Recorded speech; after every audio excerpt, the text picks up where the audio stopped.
So I've got to share that I just made a new juice, new glass.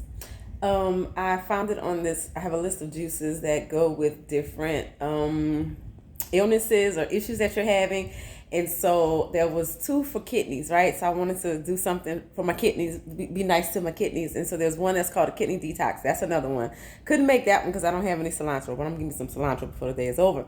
And the other one is for kidney stones. Now, mind you, I don't have kidney stones, but hey, if it's gonna do something good for kidney stones, it's got to be good, right? This juice is freaking fantastic. It is watermelon, orange, apple, lemon. I think that's it. Yes. Watermelon, orange, apple, lemon. So I put two apples, two Gala apples, one orange, a big old chunk of watermelon, and a lemon into my juicer. My goodness, this is so freaking refreshing. Y'all, this is so good. You have got to try this. Get into this. What a wonderful way to start my Sunday morning. Guys, have a beautiful day. This is so good.